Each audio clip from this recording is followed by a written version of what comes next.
E olha, alguém já te falou para fazer a dieta do glúten? Muita gente diz que evitar essa proteína faz bem para a saúde, né? Emagrece, desincha também.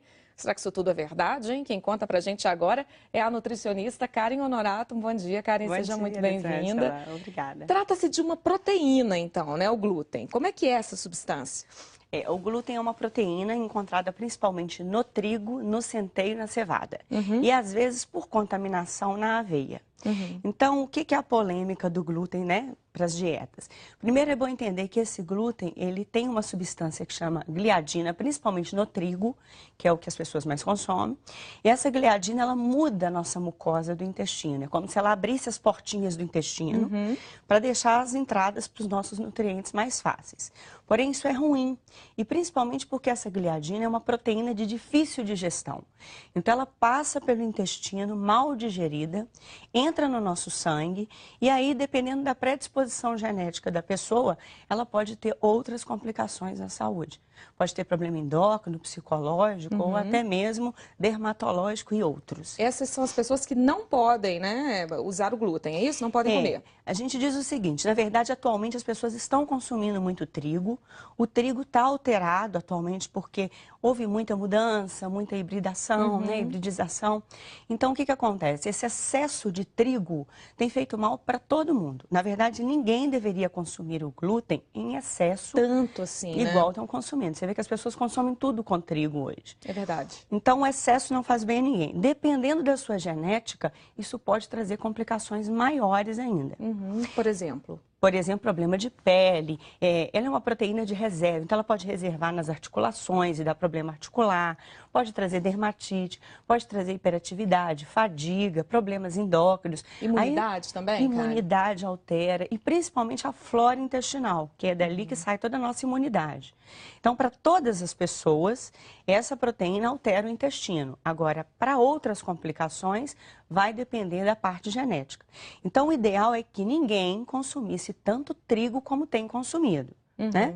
Quando você retira o glúten de uma pessoa por intolerância ou até mesmo por uma alergia, que é diferente de doença celíaca, que ele não pode com glúten de jeito nenhum, algumas pessoas se beneficiam muito. Isso não precisa ser por muito tempo. De 1 a 2 meses, se você tirar o glúten, você já desinflama o organismo. Porque essas proteínas podem trazer inflamações para dentro do corpo. Aí você desinflama, melhora essa parte intestinal e pode voltar a consumir o glúten com moderação. Com moderação. Quer dizer, de 1 a 2 meses, a pessoa ficando sem o glúten, ela já pode melhorar bastante, quem tem problema, né? E outro problema é o seguinte, não é só o consumir muito trigo, é não consumir nutrientes. Porque as pessoas estão trocando os lanches, a alimentação de verdura, de fruta, por tudo em lanches. Então, o trigo está em tudo. Então, você consome muito lanche, muito bolo, muito pão, muito biscoito e não come nutriente. Então, seu corpo fica, bem dizer, desnutrido. As inflamações aumentam. Pois é, aí que está o problema, né? Esse excesso de trigo, de lanches e diminuição dos produtos naturais. É aí que está o problema. Isso que está o problema. Então, quando você tira esse período de 2 meses, você tem que nutrir mais o corpo para desinflamar, para melhorar a mucosa intestinal, para você poder voltar a consumir com moderação sem ter problemas para a saúde. Em relação ao emagrecimento, que as pessoas estão muito tirando glúten para isso, né? Acham que emagrece, que desincha, né? Muita gente fala assim, eu sinto na hora, eu paro de comer e sinto que eu já desinchei no primeiro dia, no segundo, é verdade? Para Então? muitas pessoas, sim. Na verdade, o glúten, como ele vem mais do trigo, o trigo não tem mais o farelo e o germe, por causa dessa parte de refinação. Então, o que sobra? O amido. E esse amido tem uma alta concentração, que a gente fala que é um índice glicêmico alto. Aumenta muito a insulina, acumula mais gordura. Então, quando você para de consumir o glúten, você para realmente de consumir uma carga alta de insulina. E isso pode ajudar a emagrecer, né? Pois é. O problema é que ficar sem ele é difícil, né? Porque a gente encontra trigo em tudo. Centeio, como você disse, né? E mais centeio e a cevada. E a cevada e talvez também na aveia, né? A aveia pode ter contaminação dessa gliadina, mas o principal é o trigo. Pois é. Para quem quer tentar, então, fazer essa dieta do glúten por esse tempo, né? De 1 a 2 meses, então, como as pessoas devem montar essa dieta, né? Para não faltar também nutrientes. O principal é você trocar por coisas com nutrientes. Então, a gente pode trocar por batata doce, mandioca, inhame. Tem vários derivados da mandioca, tapioca, araruta, farinha mesmo de polvilho, né? O milho também pode, tipo amido de milho, fubá.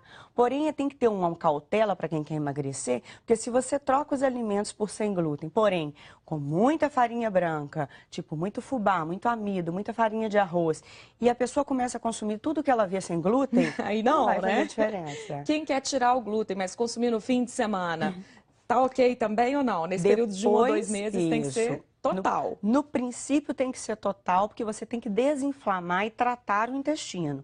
Senão não adianta. Depois você vai voltar a consumir, talvez pelos finais de semana você já começa com bom resultado, depois pode até aumentar essa frequência. Aí tem que voltar então aos pouquinhos, só no fim de semana, depois passa para a semana. Talvez o ideal é um rodízio de a cada 3 dias. 3 dias você não consome, consome um, porque o organismo tem tempo para eliminar esse resíduo. Como o glúten tem uma parte tóxica também, você não fica acumulando essas toxinas. Então, se você consome um dia e não consome 2, 3, dá tempo de você eliminar e voltar a consumir. E tem algum alimento que ajuda a desintoxicar? Vários alimentos. A gente tem as verduras escuras que tratam o fígado melhor, né? A gente tem todos os alimentos naturais que fazem isso. Controlando o glúten já ajuda o resto. Então tá bom, Karen. Muito obrigada pela participação com a gente mais uma vez. Um bom dia para você. Bom dia para vocês.